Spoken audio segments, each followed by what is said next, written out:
ஏற்கனவே இபிஎஸ் பயணத்துல அரசியல் கணக்கு இல்ல அப்படின்னு பாஜக மாநில தலைவர் அண்ணாமலை தெரிவிச்சிருக்காங்க. ஆனா நீங்க இப்ப சொல்லும் போது இது அரசியல் காரணத்துக்கான பயணமாக இருக்குதா, அது அதிமுகவை உள்ள சுற்றுவட்டார மக்கள் தொண்டர்கள் சொல்வதாகவும் கூறியிருக்கீங்க. இதை எப்படி பார்க்கலாம்? அடுத்த கட்ட நகர்வு எப்படி இருக்கும்? ஜெயஸ்ரீ, இன்றைய தினம் சட்டப்பேரவையிலிருந்து பேசி முடித்துவிட்டு இடையிலேயே, அதாவது சட்டப்பேரவை கூட்டம் முடிந்தது ஏறக்குறைய ஒரு 2:30 மணிக்கு தான்.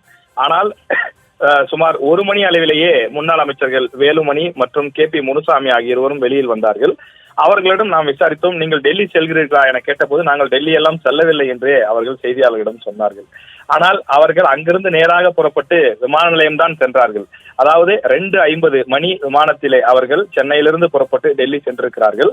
அதே போல டெல்லி ஏற்கனவே சென்றடைந்த எடப்பாடி பழனிசாமி அவர்களிடம் கேட்ட போதும், செய்தியாளர்கள் பேட்டியாக கேட்ட போதும் கூட, நான் இங்கு எந்த தலைவர்களையும் சந்திப்பதற்காக வரவில்லை, அதிமுகவினுடைய அலுவலகம் டெல்லியிலே புதிதாக திறக்கப்பட்டிருக்கிறது, அதனை பார்க்க வேண்டும் என்பதற்காகத்தான் வந்திருக்கிறேன், வேறு முக்கிய சந்திப்புகள் எதுவும் கிடையாது என்ற ரீதியிலே தான் அவர் பேட்டியே கொடுத்திருந்தார். எனவே அவர்கள் வெளிப்படையாக இதனை மறுத்தாலும் நாம் 2ஆம் கட்ட தலைவர்கள் அந்த கட்சியில் இருக்கக்கூடிய சில நண்பர்களிடம் விசாரிக்கும் போது அவர்கள் உறுதிபட சொல்கிறார்கள், இது அரசியல் ரீதியான சந்திப்பு தான், அமித்ஷா அவர்களைத்தான் சந்திக்க போகிறார் என்று காலையிலேயே நம்மிடம் சொன்னார்கள். அதைத்தான் நாம் காலையிலே நியூஸ் தமிழ் பிரத்யேகமாக வெளியிட்டிருந்தோம். எடப்பாடி பழனிசாமி அவர்கள் மத்திய உள்துறை அமைச்சர் அமித்ஷா அவர்களை தான் சந்திக்க போகிறார், ஒரு 7:30 மணி அளவிலே இந்த சந்திப்பு நடைபெறலாம் என காலையில் நாம் சொல்லியிருந்தோம்.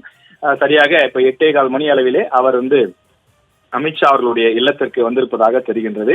எனவே இந்த விஷயத்தை பொறுத்தவரையில் திமுகவை வீழ்த்துவதற்காக, அதாவது அரசியல் களத்தில் அவர்கள் வெற்றி வாய்ப்பை அதிமுக தரப்பு பெறுவதற்காக யாருடன் வேண்டுமானாலும் நாங்கள் கூட்டணி வைப்போம் என்பதுதான் சமீபத்திய தாரக மந்திரமாக அவர்கள் சொல்லி வருகிறார்கள். எனவே பாஜகவை பொறுத்தவரையிலும் கூட அவர்கள் அதிமுக இல்லாமல் இந்த தேர்தலை, வரக்கூடிய சட்டமன்ற தேர்தலை சந்தித்தால் அது 2 அணிகளுக்குமே இழப்புதான்.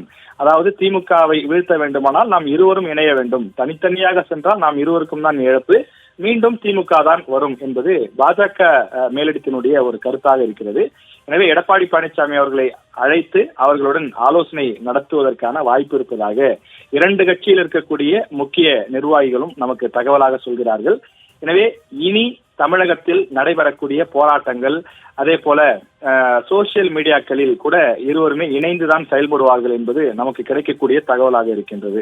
அதாவது திமுக ஏற்கனவே ஏறக்குறைய சுமார் 10 கட்சிகளுடன் பலமான ஒரு கூட்டணியில இருக்கிறது. அதிமுகவை பொறுத்தவரையில் தேமுதிகவுடன் மட்டுமே இருக்கக்கூடிய நிலையில் அவர்களும் தற்போது கூட்டணியில் இருக்கிறார்களா என்பது தெரியவில்லை. காரணம் அவர்கள் கொடுக்கக்கூடிய பேட்டியே அப்படித்தான் இருக்கிறது. அதே நேரத்தில் பாஜகவுடன் ஒரு சில கட்சிகள் கூட்டணி இருந்தாலும் கூட திமுக கூட்டணி வலிமையான கூட்டணியாக இருக்கக்கூடிய நிலையில் அவர்களை எதிர்ப்பதற்கு இந்த தனித்தனி கூட்டணிகள் போதுமான வலிமையானதாக இல்லை.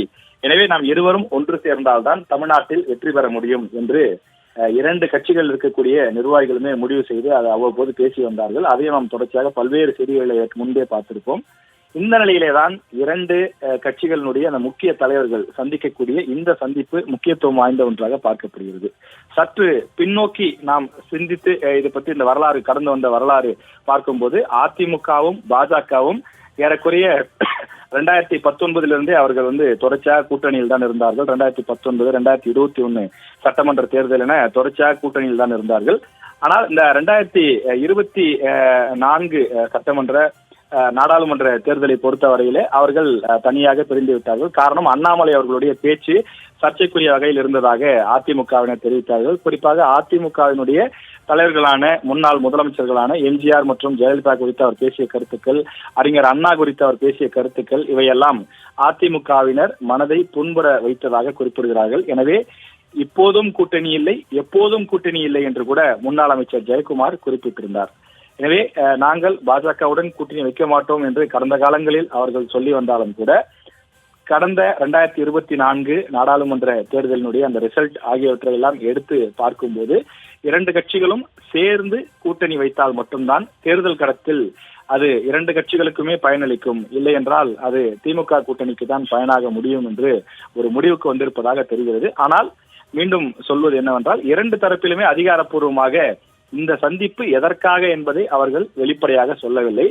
ஆனால் நாம் அந்த வட்டாரங்களில் விசாரிக்கும் போது அவர்கள் சொல்லக்கூடியது இது 100% அரசியல் ரீதியான சந்திப்பு தான் என்று குறிப்பிடுகிறார்கள். எடப்பாடி பழனிசாமி அவர்களை பொறுத்தவரையிலே நாளை மதியம்தான் தமிழ்நாட்டிற்கு வருகிறார் என தகவல். எனவே இன்று இரவு அவர் அமித்ஷா உள்ளிட்ட சில தலைவர்களை சந்தித்து பேசினாலும் கூட நாளைய தினம் அவருடைய திட்டம் என்ன என்பது இன்னும் சொல்லாமல் தான் இருக்கிறார்கள். எனவே நாளைய தினமும் இந்த சந்திப்பு நடைபெறுமா என எதிர்பார்க்க வேண்டிய ஒரு சூழல் இருக்கிறது. இந்த சந்திப்புக்கு பிறகு அதிமுக பாஜக இரண்டு அணிகளும் இணைவதற்கான அந்த வாய்ப்புகள் இருக்கிறது. இரண்டு கட்சிகளும் கூட்டணி வைத்து தமிழகத்தில் தேர்தலை சந்திக்க வாய்ப்புகள் அதிகமாக இருக்கிறது.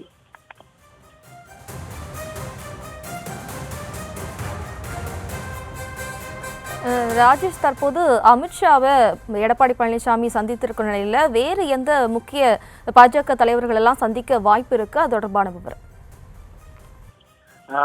டெல்லியை பொறுத்தவரையிலே அதிமுக, அதாவது பாஜகவை பொறுத்தவரையிலே முக்கிய முகம் என்று சொன்னால் அது அமித்ஷா அவர்கள் தான். அமித்ஷா அவர்கள் எடுக்கக்கூடிய முடிவு தான் ஏறக்குறைய இறுதி முடிவாக இருக்கும். அதாவது பிரதமர் மோடியிடம் தெரிவிப்பது எல்லாம் பொறுத்தவரையில அது கடைசி கட்டமாகத்தான் இருக்கும். முடிவு எடுத்துவிட்டு அவருடைய ஒப்புதல் பெற்று முடிவெடுத்து விட்டு அதன் பிறகுதான் தெரிவிப்பார்கள். அவர் நேரடியாக இந்த கூட்டணி விவகாரங்கள் எல்லாம் பேசுவதற்கான வாய்ப்பு கிடையாது. நாம் ஏற்கனவே கூட பார்த்திருக்கிறோம். 2021 சட்டமன்ற தேர்தலின் போதும் சரி, 2024 அந்த காலகட்டத்திலும் சரி, அமித்ஷா அவர்கள் தான் தமிழ்நாட்டிற்கு வந்தார். அவர்தான் பேச்சுவார்த்தை எல்லாம் நடத்தினார்.